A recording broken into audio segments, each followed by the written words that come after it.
Halo guys, welcome back to Bimbel Pabilcen. Kali ini kita akan belajar salah satu contoh aplikasi dari tegangan permukaan, yaitu gejala kapilaritas. Gejala kapilaritas sering kita lihat di kehidupan kita sehari-hari. Misalnya ketika kalian sedang mau minum nih, kalian pakai sedotan. Sebelum kalian sedot, coba perhatikan air yang berada di dalam sedotannya. Airnya itu dia akan naik guys, seperti ini. Dia akan naik sampai ketinggian tertentu. Nah, itu diakibatkan oleh adanya tegangan permukaan yang membuat air itu bisa naik ke atas, guys. Contoh lain dari gejala kapilaritas adalah tentunya ketika kalian duduk di bangku SD, kalian sudah belajar tentang proses perpindahan air dari akar ke daun-daun, ya kan, pada tumbuhan lewat pembuluh silem. Nah, itu juga dibantu oleh proses gejala kapilaritas guys, di mana airnya itu bisa naik ke atas lewat pembuluh silem. Nah, sekarang kok bisa ya air itu naik ke atas, kayak misalnya sedotan naik ke atas, atau di pembuluh pada tumbuhan juga naik ke atas. Kok bisa guys naik ke atas? Misalkan juga nih kalian sedang ada di lantai ada yang basah, kalian pakai tisu. Nah, bisa juga air naik ke atas, terserap oleh tisu. Nah, itu juga adalah gejala kapilaritas. Sebelum kita memahami kok bisa ya air itu naik ke atas, padahal gravitasi kan menarik dia ke bawah. Nah, kita akan belajar dulu tentang kohesi versus adesi. Jadi, kohesi dan adesi ini yang terlibat dalam proses gejala kapilaritas, guys. Kohesi itu merupakan gaya tarik antar molekul sejenis, guys. Jadi molekul-molekul yang sejenis itu saling tarik-menarik, guys. Makanya itu adalah akibat dari peristiwa tegangan permukaan, guys, di mana molekul-molekul air itu saling tarik-menarik. Tapi ada juga yang namanya adesi, guys. Adesi ini adalah gaya tarik-menarik antar molekul berbeda jenis. Nah, jadi inilah yang menyebabkan kenapa air itu bisa naik, guys. Ketika kita punya air di dalam sedotan atau air yang berada di dalam pipa yang diameternya itu cukup tipis ya, guys ya, cukup kecil, itu disebut sebagai pipa kapiler. Pipa kapiler adalah pipa yang diameternya cukup kecil sehingga airnya itu bisa naik ke atas. Ketika kalian perhatikan, ketika air itu naik ke atas, maka permukaan airnya tidak datar seperti ini, guys. Tetapi dia akan cekung, cekung ke bawah ini. Nah, namanya ini adalah meniskus cekung. Nah, kira-kira apa yang menyebabkan permukaan airnya itu cekung? Karena besar adesi itu lebih besar daripada kohesi. Adesi adalah gaya tarik molekul air dan dinding pipa. Jadi dalam sini ketika kita perhatikan di sini, itu gaya tarik molekul antar air dan juga pipa itu cukup kuat, guys. Cukup kuat sehingga dia bisa menarik dia ke atas, guys. Dibandingkan di sini, guys, kalau di tengah-tengah sini kan hanya ada air dan air, guys, yang saling tarik menarik.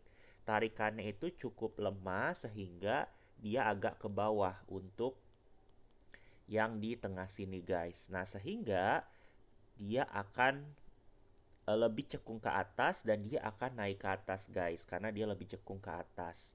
Nah, contoh lainnya itu adalah kalau kamu pakai air raksa, guys. Kalau pada air raksa itu justru raksanya akan turun, guys. Cairannya akan turun ketika dia berada dalam pipa kapiler. Kenapa? Karena gaya kohesinya lebih besar daripada gaya adesi. Kebalikan dari yang tadi, guys. Kalau kohesi berarti kan gaya tarik molekul antar raksa dan raksa itu lebih kuat, guys. Yang di sini lebih kuat dibandingkan adesi, gaya tarik molekul raksa dan juga dinding pipa. Nah, ini disebut sebagai meniskus cembung. Nah, tentu kan pernah lihat ya kalau misalnya pada kaca, misalnya pipa kapil kaca ini, airnya itu membasahi pipa, guys. Membasahi pipanya. Nah, makanya kalau kalian habis minum, kamu lihat dinding-dinding gelasnya kan basah. Nah, itu karena gaya tarik antar molekul air dan juga dinding pipa itu cukup kuat, guys. Tetapi yang unik dari raksa, raksa itu tidak membasahi, guys. Tidak membasahi pipa. Makanya kalau misal kalian tuangkan cairan raksa ke dalam gelas, maka tidak akan basah tuh, guys, karena gaya gaya adesinya itu lebih lemah, guys, ya. Nah, sehingga inilah yang menyebabkan adanya kenaikan atau penurunan cairan dalam pipa kapiler. Nah, sekarang kita akan coba lihat rumus dari kenaikan atau penurunan zat cair pada pipa kapiler, guys. Nah, di sini saya ambil contoh air berada dalam pipa kapiler. Misalnya airnya itu naik setinggi H, guys. Ya, kita ukurnya dari sini, guys. Dari bawah cekungnya ini, dari awalnya di sini ya, guys ya, dia akan naik ke atas. Nah, kenapa dia bisa naik ke atas? Karena dia ditarik oleh tegangan permukaan, guys. Oleh gaya adesi yang lebih kuat dari kohesi, guys. Nah, maka di sini kita akan gambarkan ini adalah gamma, ini adalah tegangan permukaan yang bekerja pada permukaan airnya, guys. Nah, kalau kita zoom, ya, gammanya ini bekerja pada sepanjang keliling pipa, guys. Ya, jadi dia di sekeliling pipa itu dia bekerja sehingga kita akan bisa menggunakan rumus gamma itu sama dengan F per L. Nah, ini adalah rumus di video sebelumnya, guys. Nah, di sini kita lihat bahwa airnya itu akan naik, guys. Kemudian ketika dia sudah selesai naik, maka airnya itu dia akan berhenti naik, guys, atau berada dalam keadaan setimbang. Sehingga kita bisa sebut bahwa gaya ke atas F sama dengan gaya ke bawah. Nah, gaya ke bawah adalah gaya berat, guys. Gaya gravitasi yang menarik si air ini, guys. Sehingga kita bisa tuliskan rumusnya sebagai berikut. Sigma Fy sama dengan 0, total gaya tarikan ke atas sama dengan tarikan ke bawah. Total gayanya 0, tidak bergerak. Sudah naiknya sudah selesai, guys. Nah, berarti kita bisa tuliskan F gaya tarik ke atas dikurangi gaya tarik ke bawah yaitu gaya berat W sama dengan 0. F itu akan sama dengan W. Sedangkan kita tahu bahwa W itu adalah gaya berat, rumusnya adalah M dikali G. Nah, F ini datang dari mana sih, Pak? Gaya tarik ke atas dari si gamanya. Nah, gamanya ini itu kita harus uraikan dulu, guys. Ini kan ada sudutnya nih, theta. Nah, berarti kalau ke arah sumbu Y yang di sini berarti adalah gamma cos theta. Berarti nanti kita kalikan dengan gamma cos theta. Nah, sedangkan rumus gamma itu kan F per L. Berarti F sama dengan gamma kali L. Bener gak? Nah, berarti kita akan tuliskan sebagai F-nya menjadi gamma kali L sama dengan M kali G.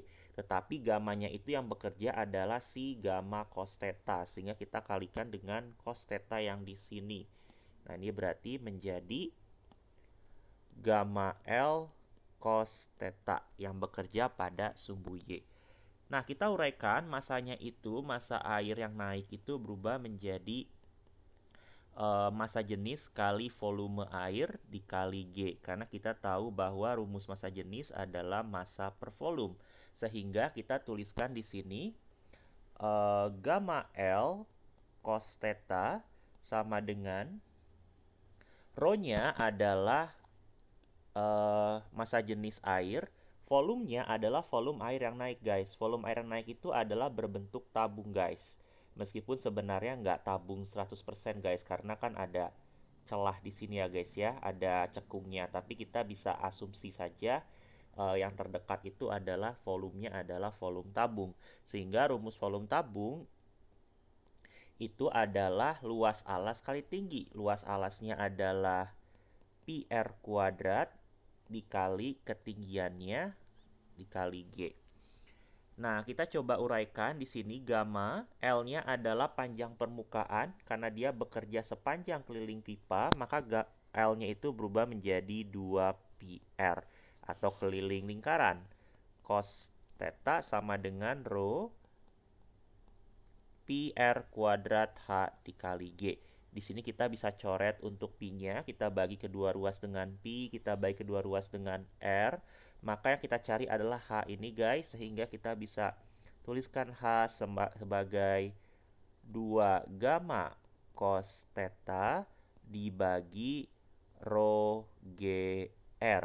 Nah, ini adalah rumus untuk menghitung kenaikan atau penurunan zat cair pada pipa kapiler. Kalau air naik, kalau raksa dia turun, tergantung cairannya. Nah, H ini adalah ketinggian ya, ketinggian kenaikan atau penurunan zat cairnya dalam satuan meter. Gamanya adalah tegangan permukaannya guys. Tegangan ya, tegangan permukaan. Dalam satuan Newton per meter, tetanya adalah sudut kontak. Sudut kontaknya itu adalah sudut yang dibentuk oleh dinding dengan tegangan permukaannya ya, tingkat kecekungannya. Kemudian rho-nya adalah massa jenis cairan. Massa jenis cairan dalam satuan kilogram per meter kubik. G-nya adalah percepatan gravitasi dalam satuan meter per second kuadrat, dan R-nya adalah jari-jari kapiler. Jari-jari pipa kapiler dalam satuan meter. Kita lihat contoh soalnya gimana kita cara pakai rumusnya. Gampang guys. Sebuah pipa kapiler berdiameter 2/3 mm, berarti jari-jarinya setengahnya, berarti 1/3 mm diubah ke meter jadi dikali 10⁻³ atau dibagi 1000. Dimasukkan tegak lurus ke dalam sebuah bejana yang berisi cairan dengan massa jenisnya adalah rho 1,92 gram per centimeter pangkat 3. Jangan lupa diubah menjadi 1920 kg per meter kubik dikali 1000 ya, untuk diubah ke kilogram per meter pangkat 3. Sudut kontak cairannya adalah 37, ini adalah tetanya 37 derajat.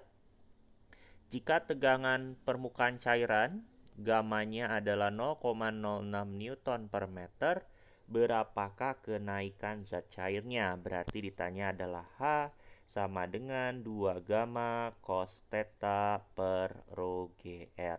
Tinggal dimasukkan guys, gamanya adalah 0,06, cos tetanya adalah 37 derajat, dibagi rho-nya adalah 1920, G-nya percepatan gravitasi kita pakai 10 ya, dan R-nya adalah 1/3 kali 10⁻³. Tinggal kita hitung di sini menjadi 2 kali 0,06 dikali cos 37 adalah 0,8, pendekatan dibagi 1920 dikali 10 dikali 1/3 kali 10⁻³. Nah, kalian hitung semuanya, nanti kan akan dapat jawabannya. Dan jawabannya adalah 0,015 meter. Ini adalah ketinggian yang akan dicapai oleh cairannya dalam pipa kapiler. Terima kasih sudah menyaksikan dan sampai jumpa di video selanjutnya. Terima kasih.